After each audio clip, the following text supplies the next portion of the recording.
Hello, you are watching Shalom World News. I'm David Kerr from Lansing in Michigan, and these are your latest news headlines from around the world. Pope Francis says that not knowing others and not listening to others, plus a lack of intellectual flexibility, are the three root causes of war and injustice that destroy human fraternity. That was the Holy Father's key message upon the opening day of an international conference of Christian and Arab scholars in the United Arab Emirates. The 4th International Congress of the University Research Platform on Islam is taking place from the 4th to the 7th of February in the capital city of the UAE, Abu Dhabi. The event marks the 5th anniversary of the Pope's signing of the Joint Declaration on Human Fraternity for World Peace and Living Together, which he signed during his pastoral visit to the Gulf state back in 2019. The United States and Britain have targeted more Houthi sites in Yemen, aiming to disable the Iranian-backed militia group's ability to attack international shipping in the Red Sea. The strikes, which have taken place in recent days, have been conducted by US warships, as well as by American and British fighter jets. The US military say it struck a land attack cruise missile on Sunday, as well as 4 anti-ship missiles, which were prepared to launch against ships in the Red Sea. The leadership of the Houthis say they will continue their attacks until Israel stops its military action in Gaza. 2 priests in central Nigeria have been abducted from their parish rectory in a suspected terrorist attack. The incident took place on Thursday at the St Vincent de Paul Fire parish in the Diocese of Panchkin. The 2 abducted priests are Father Kenneth Kanwa and Father Jude Nwachukwa. Both men belong to the Congregation of Missionary Sons of the Immaculate Heart of Mary. The Order's Provincial Secretary, Father Dominic Upong, says he is praying that the Most Blessed Virgin Mary intercede for the Sons of her Immaculate Heart. A new report by a US-based think tank chronicles at least 168 incidents of religious freedom violations against Christians in Western countries over the past 3 years. The study is entitled Free to Believe, the Intensifying Intolerance Towards Christians in the West.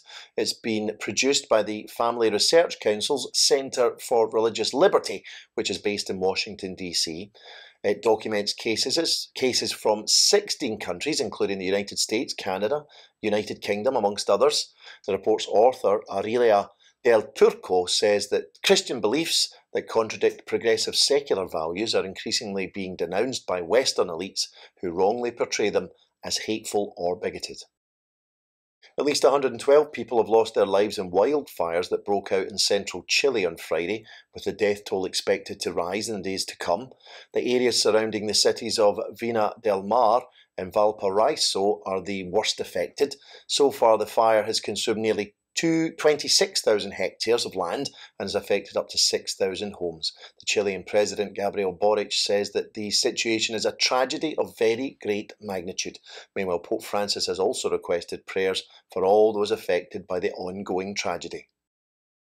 In a letter addressed to his Jewish brothers and sisters in Israel, Pope Francis says he laments the, quote, terrible increase in attacks against Jews around the world that have taken place since the outbreak of the Israel-Hamas war last October. The Holy Father's declaration comes in response to a November appeal signed by several hundred rabbis and scholars calling for the Church to distinguish between legitimate political criticism on Israel's policy in the past and present and between hateful negation of Israel and of Jews. In his response, Pope Francis emphasised the shared responsibility of Jews and Catholics in working towards peace and justice, particularly in the Holy Land. He also called for joint efforts to build relationships that open new horizons for both Israelis and Palestinians. 2 senior US politicians have tabled a resolution praising Catholic schools. The motion is the initiative of Senator Marco Rubio of Florida and Congressman Darren LaHood of Illinois. Senate Resolution 539 says that Catholic schools play a key role in promoting and ensuring a brighter and stronger future for the United States. It was tabled to coincide with last week's Catholic Schools Week. Catholic schools in the US educate an estimated 1.7 million children. The organisers of the Vatican's ongoing Synod on Synodality have invited 300 parish priests to Rome this spring for a meeting of listening, prayer and discernment, which they say will help shape the next Synod Assembly discussions later this year. The international meeting, scheduled for April the 28th to March the 2nd, will see participating priests selected to take part by their local bishops' conference in the Latin Rite or by the leadership of each Eastern Catholic Church. Hundreds of people turned out on Saturday for a Eucharistic procession through the Northern Irish city of Derry. The event saw the Blessed Sacrament processed from the city's Guildhall Square to St Columba's Church, where the procession concluded with benediction.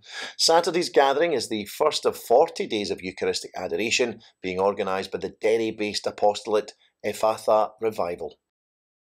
The Vatican will celebrate the first ever World Children's Day on May the 25th and 26th.